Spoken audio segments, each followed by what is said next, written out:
नमस्ते। आज के इस ऐतिहासिक एक्सप्लेनर में हम एक ऐसे शासक के महाकाव्य जैसे जीवन में उतरने वाले हैं जिन्हें आर्यावर्त की सुरक्षा की जंजीर माना जाता था। जी हां, हम बात कर रहे हैं पृथ्वीराज चौहान की।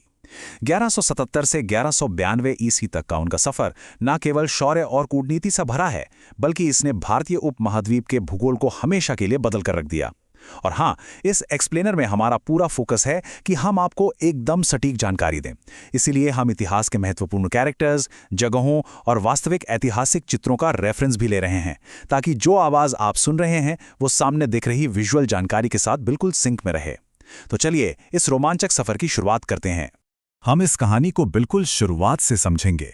उनके बचपन से लेकर शुरुआती संघर्ष, फिर बड़े युद्ध, जयचंद और संयोगिता का वो बहुचर्चित विवाद, तराइन के फैसले वाले युद्ध और आखिर में उनकी विरासत, सब कुछ एक लॉजिकल फ्लो में।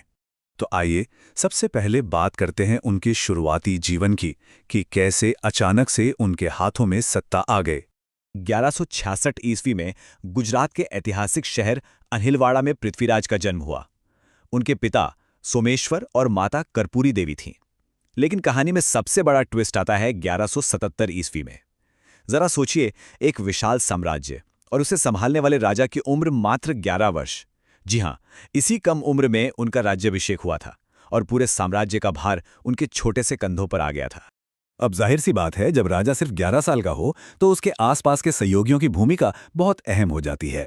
राज्य को स्थिरता देने के लिए जो मुख्य चेहरे सामने आए, उनमें सबसे ऊपर थीं उनकी माता कर्पूरी देवी, जो उनकी संरक्षिका या रीजेंट बनी। प्रशासन का जिम्मा संभाला प्रधानमंत्री कदमवास ने और सेना की कमान थी सेनाध्यक्ष भुवनमल के हाथों में। इसके अलावा दरबार में स्कंद, वामन, सोढ़ और पद्मनाभ जैसे दिग्गज विद्वान मौजूद थे, जो इस युवा राजा को लगातार गाइड कर रहे थे। इन सब में प्रधानमंत्री कदमवास का रोल बहुत ही क्रूशियल था। वो एक दाहिमा राजपूत थे जिनके पास अहिरवाटी की जागीर थी। उन्होंने न सिर्फ राजा के 6 गुणों की रक्षा की, बल्कि जिनपति सूरी और पद्मनाभ के बीच हुए एक बड़े शास्त्रार्थ की अध्यक्षता भी की थी। एक और बहुत दिलचस्प बात है, 1178 ईस्वी में उन्हीं की सलाह पर पृथ्वीराज ने मोहम्मद गौरी पर जल्दबाजी में हमला नहीं किया था। हालांकि रासो ग्रंथ में एक दावा यह भी मिलता है कि बाद में पृथ्वीराज ने उनकी हत्या करवा दी थी और उनकी जगह प्रताप सिंह को नियुक्त कर दिया था। अब सत्ता तो मिल गई थी, लेकिन ताज के साथ हमेशा कांटे भी आते हैं। आइए देखते हैं शुरुआती विद्रोहों को उन्होंने कैसे संभाला। सत्ता संभालते ही उन्हें अपनों और परायों दोनों से चुनौती मिली। खतरगच्छ पट्टावली के अनुसार उनका पहला सैन्य शिविर नारायणा में लगा था। सबसे पहला खतरा परिवार से ही था, जिसे उन्होंने सख्ती से कुचला। अपने चाचा अपरगांगे, चचेरे भाई नागार्जुन और सेनापति देवभट्ट को हराकर इसके बाद 1182 ईस्वी में उन्होंने भंडाणक जाति का पूरी तरह दमन किया।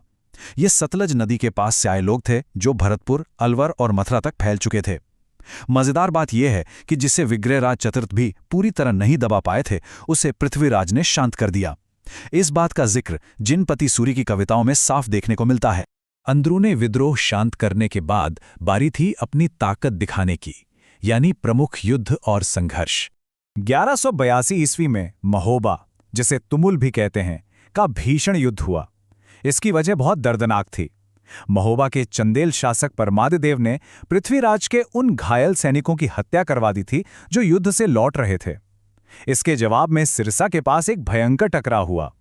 चौहानों की बड़ी जीत हुई, लेकिन चंदेलों के वो महान और लेजेंडरी सेनापति आल्हा और ऊदल इसी युद्ध में वीरगति को प्राप्त हुए। फिर 1187 में नागौर में चालुक्य शासक भीम सिंह द्वितीय के साथ भी एक बड़ा संघर्ष हुआ, जिसे अंततः मंत्री जगदेव प्रतिहार की समझदारी और मध्यस्थता से सुलझा लिया गया। इस महोबा विजय का रणनीतिक महत्व बहुत ज्यादा था। मदनपुर अभिलेख हमें बताता है कि 1182 की इस जीत के बाद पृथ्वीराज ने पंजुन राय को महोबा का प्रशासक नियुक्त किया। ये इस बात का सबूत था कि चौहान साम्राज्य की पकड़ उस पूरे क्षेत्र में कितनी मजबूत हो चुकी थी। और अब हम उनके जीवन के उस चैप्टर पर आते हैं जिस पर इतिहास में शायद सबसे ज्यादा बहस हुई है, जयचंद और संयोगिता का विवाद। असल में जयचंद गहड़वाल के साथ जो असली रणनीतिक विवाद था, वो दिल्ली पर अधिकार को लेकर था। लेकिन इसके साथ राजकुमारी संयोगिता के अपहरण की वो मशहूर ऐतिहासिक कथा भी जुड़ गई। अब इतिहासकार इस पर 2 खेमों में बटे हुए हैं। हम यहाँ कोई पक्ष नहीं ले रहे, बस आपके सामने दोनों पहलू रख रहे हैं। एक तरफ GH ओझा, डॉक्टर रोमिला थापर और RS त्रिपाठी जैसे विद्वान हैं जो इस अपहरण की कहानी को सिरे से नकारते हैं। वहीं दूसरी तरफ डॉक्टर दशरथ शर्मा, CV वैद्य, गोपीनाथ शर्मा और अबुल फजल जैसे इतिहासकार इसे एक प्रामाणिक ऐतिहासिक घटना मानते हैं। खैर, विवाद जो भी हो, इस आपसी कलह की कीमत चौहानों को बहुत भारी चुकानी पड़ी। महोबा के प्रशासक और उनके वीर सेनापति पंजुन राय इसी जयचंद विवाद के संघर्ष में लड़ते हुए शहीद हो गए। पार्थ पराक्रम व्यायोग ग्रंथ से हमें यह भी पता चलता है कि इसी दौरान पृथ्वीराज ने आबू के शासक धारावर्ष पर भी एक हमला किया था, जो दुर्भाग्य से असफल रहा। अब कहानी उस मोड़ पर पहुंचती है जिसने न सिर्फ पृथ्वीराज चौहान का बल्कि पूरे भारत का भविष्य तय किया, तराइन के ऐतिहासिक युद्ध। 1191 ईस्वी में तराइन का पहला युद्ध लड़ा गया। मोहम्मद गौरी ने तबर हिंद यानी आज के भटिंडा पर कब्जा कर लिया था। इस युद्ध में पृथ्वीराज के सेनापति गोविंद राज तंवर ने गौरी को ऐसा वार किया कि वो बुरी तरह घायल हो गया। यह चौहानों की एक बहुत बड़ी और निर्णायक जीत थी, लेकिन गौरी अपनी हार भूला नहीं। ठीक 13 महीने बाद 1192 में वो पूरी तैयारी के साथ वापस लौटा। इस बार उसने कूटनीति का सहारा लिया और किवाम उल मुल्क को अपना दूत बनाकर भेजा। और जैसा कि हम जानते हैं, इस दूसरे युद्ध में गौरी की जीत हुई, जिसने भारतीय उपमहाद्वीप में मुस्लिम सत्ता की नींव रख दी। 1192 के इस विनाशकारी युद्ध में पृथ्वीराज अकेले खड़े नहीं थे। उनके अंतिम रक्षात्मक मोर्चे में कई वीर सहयोगी उनके साथ थे। खांडेराव, वही गोविंदराज तंवर जिन्होंने पहली बार गौरी को घायल किया था, बलभद्र, कछवाहा और चामुंडराय, इन सभी ने इस भयंकर युद्ध में चौहान सेना का डटकर नेतृत्व किया और अपनी आखिरी सांस तक लड़े। तराइन के युद्ध के बाद क्या हुआ, आइए नजर डालते हैं उनके अंतिम दिनों और उनकी विरासत पर।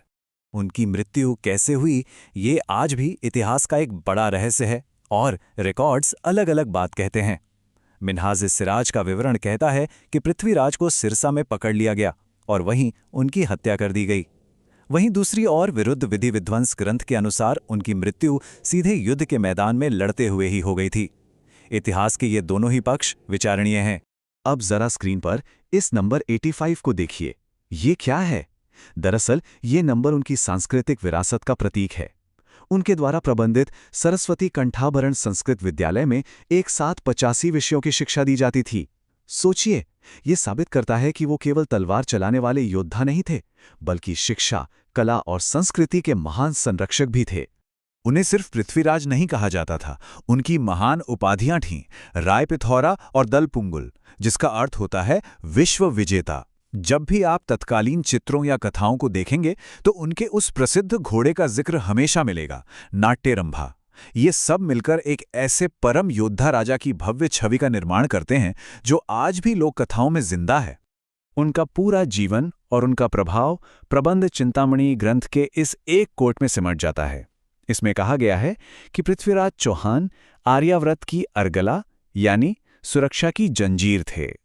वे विदेशी आक्रमणों के खिलाफ एक चट्टान की तरह खड़े अंतिम सबसे बड़े अवरोध थे।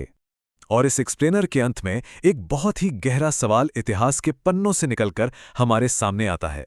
जब आर्यावर्त की ये सुरक्षा जंजीर टूट गई तो इसने भारतीय उपमहाद्वीप के भूगोल, हमारी संस्कृति और हमारे भविष्य को हमेशा के लिए कैसे बदल कर रख दिया? इस सवाल पर विचार जरूर कीजिएगा, क्योंकि इसका जवाब ही हमारे आज के इतिहास की असली बुनियाद है।